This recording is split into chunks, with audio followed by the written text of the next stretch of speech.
You ever look at some people and it just seems like they have the Midas touch? Seriously, everything they get involved with just turns to gold. And then you see other people, brilliant people, who just can't seem to get off the starting block. Well, today, we're going to dig into the one brutal trait that really separates those two groups. So let's just get right down to it. Why does this happen?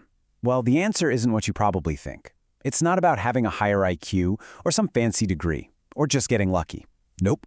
The real difference is something way deeper. It's a fundamental shift in how you think. And that difference is what this is all about. It's something called the thinking gap.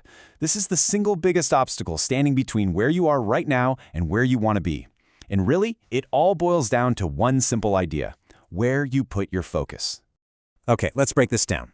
On one side, you've got what's called an external focus. This is the blame game, right? It's blaming the economy, your boss, your bad luck, anything outside of yourself for your situation.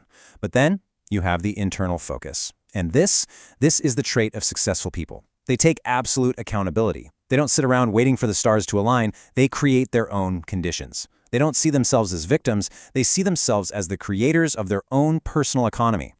So the big question is, how do we actually cross this thinking gap? Well, the very first step is also the most important one. You have to completely and totally shatter what we call the blame ego. Just look at the language here. It's such a simple switch, but man, is it powerful. The blame ego says the economy is bad. It points a finger at the government, your boss, your parents, whatever. As the source material says, lame people blame people. But with extreme accountability, the language flips. It becomes, my personal economy is bad. You take 100% responsibility for your own results. You're operating from that powerful internal focus. You know, there's this old saying that just perfectly nails this idea. It's a simple metaphor, but it's so incredibly true. Every single time you point that finger and cast blame outward, you're totally ignoring the threefold power you have to change your own situation. A real entrepreneur gets this on a deep level. Okay, so once you've grabbed that accountability, you got to fuel it. And that brings us to the second huge mental shift.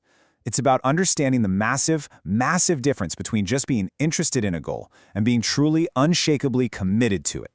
And I want you to really honestly ask yourself this. Think about that big goal you have right now. Are you just kind of interested in making it happen? Or are you all in, totally committed? Because believe me, your answer to that question determines everything that happens next. So here's the bottom line. If you're just interested, you'll only do what's convenient. You'll have a whole library of perfectly good-sounding excuses ready to go. Oh, I don't have the money. I just don't have the right degree. But when you are committed, you do whatever it takes, period. You ditch those limiting stories and you just put in the actual work. Like they say, goal setting is easy. You can do that with a pencil, but goal getting, well, that happens with your feet. All right, on to the third major roadblock. And this one is sneaky. It's that little voice that stops so many people dead in their tracks. It's the trap of saying, but I don't know how. For most people, this is where the story ends. They've got this big, exciting dream, but then they hit that first wall of uncertainty. They realize they don't know the exact steps, and that's it. Full stop. The dream dies right there on the spot. But a highly successful person, they hear that exact same voice and do something totally different. They face the same wall, the same I don't know how, but their response changes the entire game. They just reframe it. I don't know how isn't a dead end. It's a job description. It becomes the very next thing on their to-do list. Okay, my job is to go learn how. Which brings us to our final and maybe the toughest mental shift of all. We're talking about taking a sledgehammer to your comfort zone ego, that sneaky feeling of complacency that keeps us stuck exactly where we are. Just let that one sink in for a second. This is one of the most brutal but honest truths you'll ever hear. Your comfort zone is your income zone. The level of success you achieve will almost never, ever go beyond your willingness to get uncomfortable. Because think about it. The second you get comfortable, you stop growing.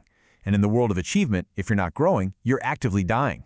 Real growth only happens right at the edge of your comfort zone. It means you have to be willing to suffer just a little, to look your flaws in the face, and to get to work fixing them every single day.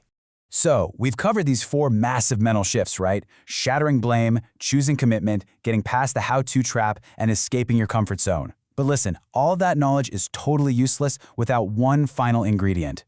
And here it is. Ideas are fantastic. Dreams are the spark.